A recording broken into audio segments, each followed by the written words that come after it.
Assalamualaikum warahmatullahi wabarakatuh. Sahabat jejak Islam, daerah Wapramasi merupakan daerah transmigrasi yang dibuka di tahun 1980-an yang datang dari berbagai daerah di Indonesia. Wapramasi yang mempunyai singkatan Warmare, Pravi, Masni, dan Sidey merupakan daerah yang dibuka untuk ditempati para transmigran yang ada di Kabupaten Manokwari, Provinsi Papua Barat.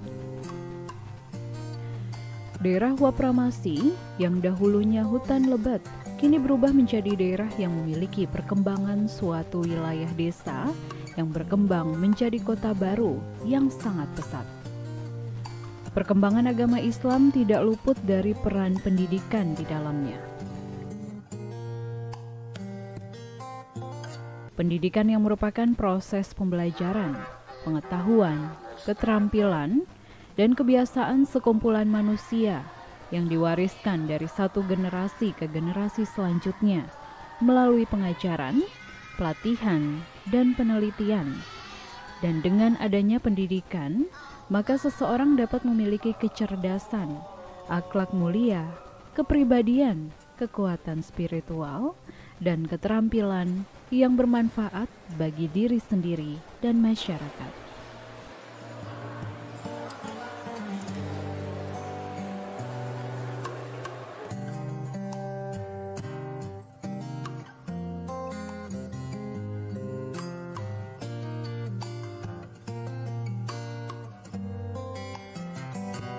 Distrik Wapramasi merupakan salah satu jalur perkembangan agama Islam di Kabupaten Manokwari, melalui beberapa pesantren dan pendidikan Islam di dalamnya, dan perkembangan agama Islam dikembangkan.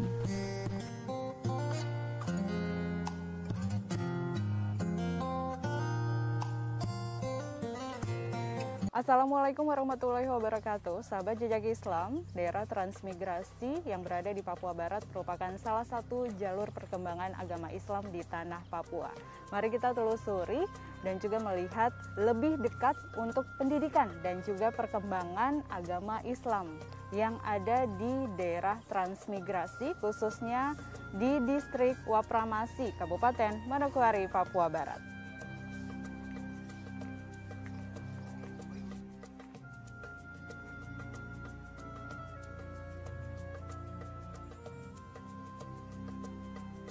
Perubahan yang pesat bagi perkembangan agama Islam dari masuknya warga transmigran di Papua Barat.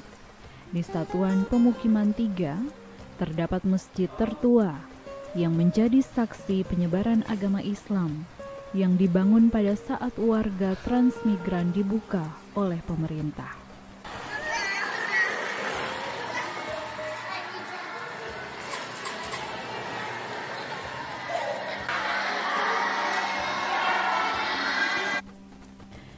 Masjid Baitul Hikmah merupakan masjid tertua yang ada di Satuan Pemukiman 3 yang dibangun pada tahun 1982-an oleh warga setempat. Saat itu, bangunan masjid masih sangat sederhana, masih menggunakan papan asli.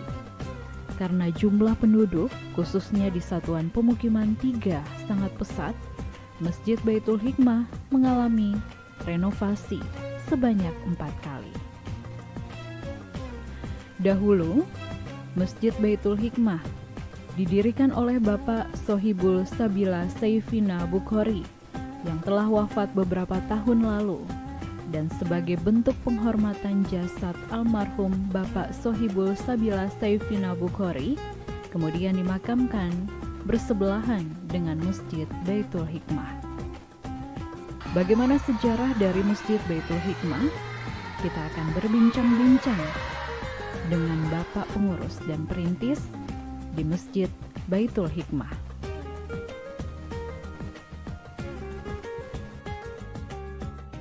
Assalamualaikum warahmatullahi wabarakatuh. Sahabat jejak Islam, saat ini saya bersama Bapak Kiai Haji Abdul Bashir Zuhri yang merupakan pengasuh dan juga perintis. Assalamualaikum warahmatullahi wabarakatuh, Bapak. Waalaikumsalam warahmatullahi wabarakatuh. Bapak, saya bisa berbincang-bincang ya bersama Bapak bisa. mengenai perkembangan dan juga sejarah yang ada di masjid di SP3 ini. Iya. Bapak, untuk sejarahnya dari Masjid Baitul Hikmah sendiri, seperti apa tuh Pak untuk sejarahnya? Assalamualaikum warahmatullahi wabarakatuh. Sejarah Masjid Baitul Hikmah pertama kali dibangunkan oleh pemerintah dari transmigrasi, diserahkan kepada saya karena dulu belum terbentuk kepengurusan. Setelah kami kelola beberapa tahun, teman-teman mengajak perubahan pembangunan. Kami bangun bersama-sama masyarakat untuk pendidikan anak-anak. Pada saat itu TPA, TPG. Iya, Pak. Setelah berjalan beberapa tahun, kemudian ada saudara kita dari Manado mengajak bergabung pembangunan madrasah, yakni MI. Setelah itu kita bangun MI.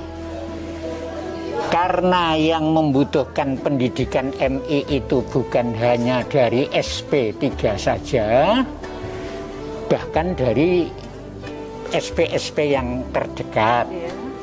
Kami punya pendapat membangun pondok pesantren supaya yang dari SP lain bisa sekolah di MI.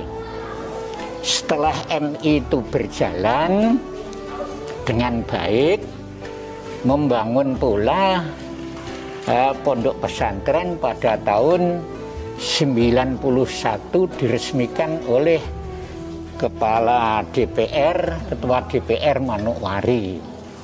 Nah, kemudian Islam semakin berkembang. Sekolahnya MI ada, terus mendirikan MTS. Karena MI sudah tamat, mendirikan MTS. MTS berkembang. Nah, untuk masjidnya tetap berjalan sebagaimana biasa sesuai dengan perkembangan masyarakat. Ketika sudah tidak muat, dibesarkan lagi. Lama-lama sampai sekarang ini masjid ya seperti Mbak yang lihat itu. Selama perkembangan Islam itu berjalan, tidak ada kendala karena kami berjalan saling menghargai dengan agama-agama yang ada di tengah-tengah kita. Karena di SP3 terutama ada Hindu, Buddha, Kristen, Islam. Jadi kita saling menghargai dan saling menghormati sehingga perkembangan ini berjalan dengan baik. Setelah sekian tahun, anak-anak sudah semakin banyak. MTS ini sudah banyak muridnya. Lah sekarang 2 tahun yang lalu kami mendirikan SMP Bastren, ya, sekolah SMP Bastren di pesantren Darussalam. Nah, sehingga sampai sekarang ini berjalan dengan baik. Walaupun kemarin masa COVID seluruh Manokwari tidak ada yang sekolah, di Darussalam sekolah biasa. Alhamdulillah berjalan dengan baik, tidak ada kendala apa-apa. Kemudian yang untuk perkembangan di Masjid Baitul Hikmah tetap berjalan, kita jalan sama-sama dengan pengurus-pengurus yang lain. Jadi selalu kita koordinasi ketika ada kegiatan apa-apa. Diserahkan kepada saya karena dulu belum terbentuk kepengurusan. Setelah kami kelola beberapa tahun, teman-teman mengajak perubahan pembangunan. Kami bangun bersama-sama masyarakat untuk pendidikan anak-anak pada saat itu TPA, TPG. Iya, Pak. Setelah berjalan beberapa tahun, kemudian ada saudara kita dari Manado mengajak bergabung pembangunan madrasah, yakni MI. Setelah itu kita bangun MI. Karena yang membutuhkan pendidikan MI itu bukan hanya dari SP3 saja, bahkan dari SP-SP yang terdekat. Kami punya pendapat membangun pondok pesantren supaya yang dari SP lain bisa sekolah di MI. Setelah MI itu berjalan dengan baik, membangun pula pondok pesantren pada tahun 91 diresmikan oleh Kepala DPR, Ketua DPR Manokwari. Nah, kemudian Islam semakin berkembang. Sekolahnya MI ada, terus mendirikan MTS. Karena MI sudah tamat, mendirikan MTS. MTS berkembang. Nah, untuk masjidnya tetap berjalan sebagaimana biasa sesuai dengan perkembangan masyarakat. Ketika sudah tidak muat, dibesarkan lagi. Lama-lama sampai sekarang ini masjid ya seperti Mbak yang lihat itu.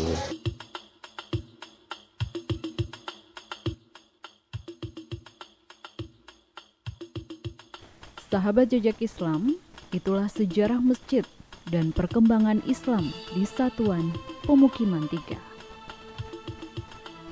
Selain masjid yang merupakan salah satu jalur perkembangan agama Islam di Papua Barat, ternyata terdapat pula pesantren yang ada di Satuan Permukiman ini. Terdapat 3 pesantren yang ada di Satuan Pemukiman ini yang memiliki ciri khasnya sendiri-sendiri. Terdapat pesantren Futuhiyah yang baru berdiri di tahun 2021. Sejarah sedikit mengenai pesantren Futuhiyah. Dahulu merupakan pendidikan TPQ sederhana. Sekitar 5 tahun berjalan memiliki 50 santri. Makin hari santri makin bertambah. Dan akhirnya seorang warga mewakafkan tanahnya untuk dijadikan pesantren. Setelah diresmikan menjadi pesantren di tahun 2021, santri makin bertambah menjadi 200 santri. Di pesantren ini dibagi menjadi 2 kelompok. Ada kelompok sore dan kelompok malam. Kelompok sore untuk TPQ dan kelompok malam untuk anak-anak pondok pesantren. Untuk kegiatan yang dilakukan TPQ di sore hari seperti menulis, membaca Iqra, hafalan surat-suratan. Sedangkan diniyah untuk malam harinya, kegiatannya adalah fikih, Al-Quran. Dan di pesantren ini memiliki ciri khas yaitu akhlak, tutur kata, dilarang merokok, dan membaca kitab kuning. Selain pesantren Futuhiyah, terdapat pula pesantren Darussalam yang juga memiliki sekitar 52 murid. Terdapat pula sekolah SMA di dalamnya dan memiliki ciri khas membaca kitab kuning. Pendidikan Islam yang merupakan upaya rencana dalam menyiapkan manusia untuk mengenal, memahami, menghayati, dan mempercayai ajaran agama Islam dengan dibarengi tuntutan untuk menghormati agama lain dalam hubungan antar umat beragama untuk menciptakan persatuan dan kesatuan bangsa. Menurut The Philosophy and Objectives of Education in Islam, Islam memiliki konsep, perspektif, falsafah, dan tujuan dalam pendidikan, dan ini membantu untuk menghasilkan pertumbuhan anak agar memiliki kepribadian yang seimbang dan harmonis. Selain itu, ada juga ayat Al-Quran yang menerangkan tentang pendidikan yang bisa dijadikan rujukan. Dalam surah Al-Alaq ayat 1 hingga 5, untuk ayat yang pertama yang mempunyai arti, bacalah dengan menyebut nama Tuhanmu yang menciptakan. Yang kedua, Dia telah menciptakan manusia dari segumpal darah. Yang ketiga, bacalah dan Tuhanmu lah yang maha pemurah. Yang keempat, yang mengajar manusia dengan perantaran kalam. Yang kelima, Dia mengajar kepada manusia apa yang tidak diketahuinya. Surat Al-Alaq ayat 1 hingga 5 merupakan ayat Al-Quran tentang pendidikan yang pertama kali diturunkan oleh Allah. Membaca adalah perintah pertama yang difirmankan oleh Allah dalam surat tersebut. Hal ini menyiratkan betapa literasi begitu penting dalam kehidupan kita. Bahkan telah menjadi perintah dari agama yang perlu dilaksanakan. Assalamualaikum warahmatullahi wabarakatuh. Sahabat Jejak Islam, saat ini saya berada di SMP Darussalam dan saya bersama Bapak Ali Mukhtar yang merupakan Kepala SMP Bastren Darussalam.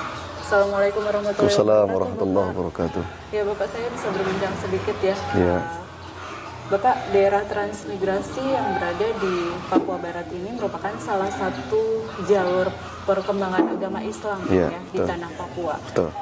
Seperti apa untuk proses pendidikannya dan juga perkembangan yang ada di SP3 ini, Pak? Ya.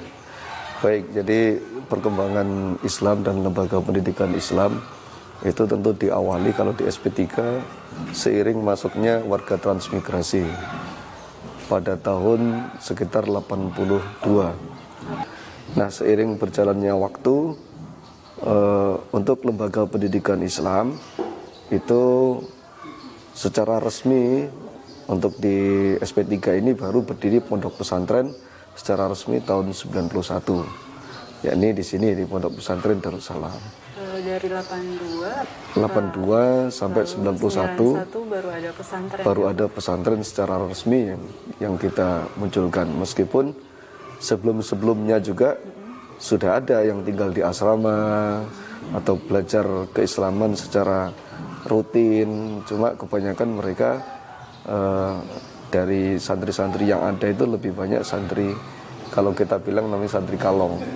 Santri kalong itu santri yang berangkat sore, pulang pagi atau pulang malam. Gitu. Jadi setelah berkembang santrinya semakin banyak, itu kemudian di tahun 91 Abah Kiai Haji Abdul Basir resmi mendirikan pesantren. Saat itu pendirinya Bapak? Pendirinya kalau untuk yang pesantren Darussalam ini Abah Kiai Haji Abdul Basir. Namun jauh sebelum itu perintisan lembaga pendidikan Islam itu dipelopori oleh ayah mertua beliau, yakni Al-Maghfurlah Kiai Bukhari. Perjalanan perkembangan Islam di SP3 khususnya di SP3. Iya, betul. Lalu Pak, untuk Darussalam sendiri, pesantren Darussalam sendiri untuk berdirinya sejak kapan, Pak? Secara resmi kita tahun 91. 91? Iya, secara resmi. 91 kemudian berkembang, kita urus perizinan yayasannya itu 2021. Ya Pak, untuk mungkin fasilitas-fasilitas yang ada di sekolah ini apa saja Pak? Baik, kalau untuk fasilitas tentu kita ada ruang belajar. Ruang belajar kita yang ready digunakan itu ada 8 kelas, 8 ruangan. Kemudian yang kita sedang proses finishing di lantai 2 itu ada 2 ruangan. Ada 2 ruangan. Harapan kita di tahun baru ini kan kita ada penerimaan siswa untuk yang kelas 7 yang baru. Sehingga insya Allah nanti tahun baru kita bisa menggunakan semuanya. Untuk total ruangan belajar ada sekitar 10 ruangan. Kemudian selain ruang belajar kita ada kantor pesantren dan sekaligus kantor untuk SMP Pesantren Darussalam di depan sana. Kemudian ada ruangan UKS, unit kesehatan sekolah, atau kalau kita di sini juga menyebutnya unit kesehatan pesantren di sebelah kantor ini. Kemudian kita juga ada koperasi atau kantin yang biasanya kita menyediakan kebutuhan anak-anak. Ini kalau di kantin utamanya ini yang di depan ini, Koperasi Pondok Pesantren Darussalam. Tetapi kita tidak membatasi para santri untuk juga memberikan kesempatan mereka belanja di ustadz-ustadz yang di sekitar pesantren. Maka di luar pesantren pun ada sekitar 3 tempat yang bisa mereka gunakan untuk belanja. Perkembangan pendidikan Islam yang ada di Satuan Pemukiman 3 sangat baik.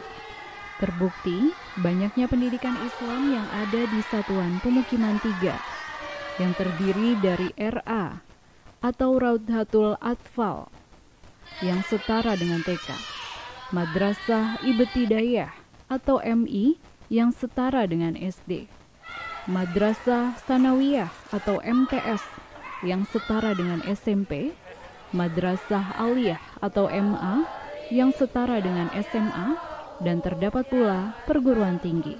Pendidikan Islam yang sangat pesat di Satuan Permukiman 3 bukan hanya masyarakat sekitar yang bersekolah di pendidikan Islam, tetapi satuan pemukiman lain dari SP1 hingga SP11 ada bersekolah di SP3. Begitu pula pesantren Darussalam yang memiliki anak-anak pondok yang berasal dari luar daerah maupun daerah satuan pemukiman lain. Perubahan yang terjadi dari waktu ke waktu semakin baik adanya.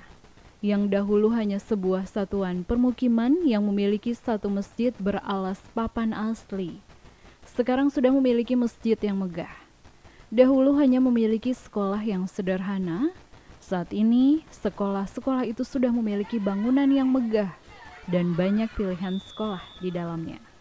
Perubahan yang merupakan suatu hukum alam atau disebut dengan sunatullah, kita bisa membuktikan bahwa kehadiran manusia di bumi ini adalah dari yang tidak ada menjadi ada. Penciptaan bumi dan lain sebagainya pun hampir sama halnya dengan manusia. Pendidikan Islam perlu kita tanamkan kepada generasi kita sejak dini, sehingga akan menjadi bekal bagi mereka di masa yang akan datang. Pesantren Darussalam mengakhiri perjalanan saya di SP3 Distrik Wapramasi, Kabupaten Manokwari, Papua Barat. Saya Estika, sampai berjumpa di Jejak Islam selanjutnya.